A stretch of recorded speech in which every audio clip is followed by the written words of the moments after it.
Hi, hello! Isang magandang umaga, tanghali, hapon, gabi sa inyong lahat.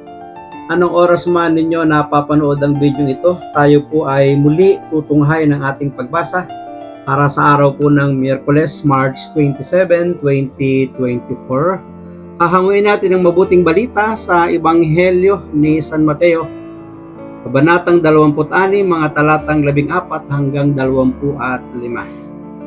Si Judas Iscariote, isa sa 12, ay nakipagkita sa mga punong saserdote. Ano po ang ibibigay ninyo sa akin kung tutulungan ko kayong madakip si Jesus? Tanong niya.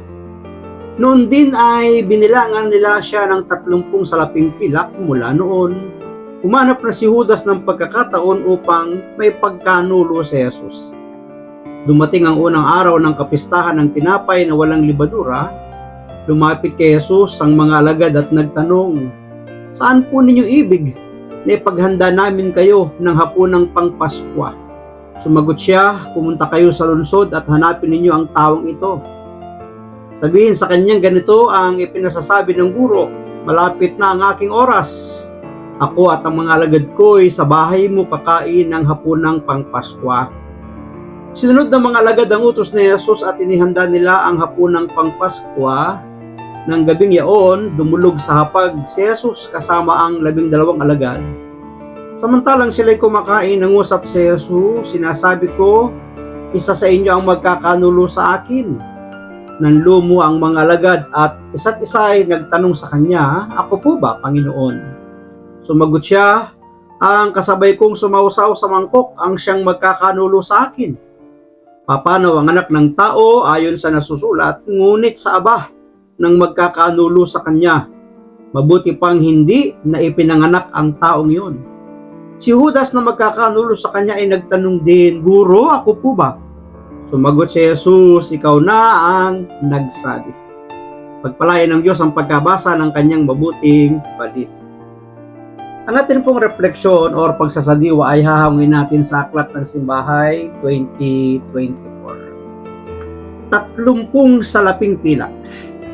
Ito po yung halaga na ibinayad kay Judas ng mga taong kinausap siya para ipagkanulo ang Panginoong Hesus. 30 pirasong pilak ang halaga na ibinayad sa kanya para ang Panginoon ay kanyang ipagkanulo. 30 pirasong pilak ang halaga ng buhay ng ating Panginoon para kay Judas. Kung minsan may nababalitang mga kakaibang balita ukol halimbawa sa kung magkano ba ang ibibigay sa isang taong may liligpitin. Ito ay maaaring nangyayari sa mga sindikato, sa mga politiko na may mga karibal, may mga kalaban, o kaya may mga taong kinamumuhuian at pinupupuutan na sobrang laking galit kaya ibinabayad niya para iligpit yung mga taong sa tingin niya ay balakid, sumusugat sa kanyang buhay, sa kanyang kalooban, mga taong kinagagalitan o itinuturing na public enemy number 1. Nakapanlulumong isipin kahit sa ilang libong piso lang ay makapagpapaligpit na ang isang tao ng buhay ng ibang tao. Bakit ba tayong mga tao ay humantong sa ganito?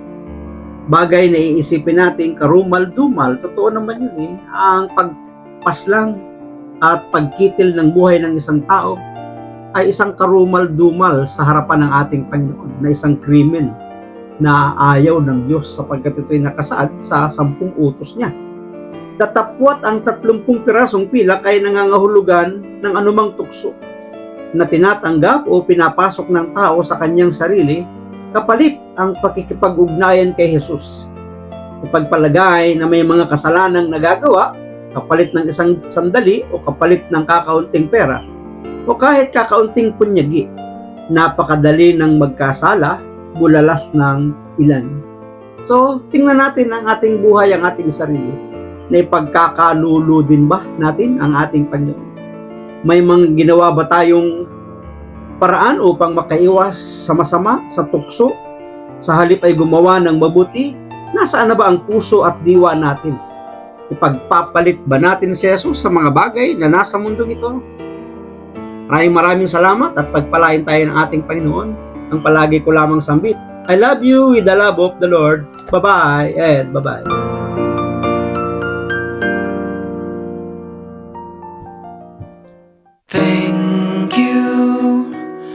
Thank you for your smile.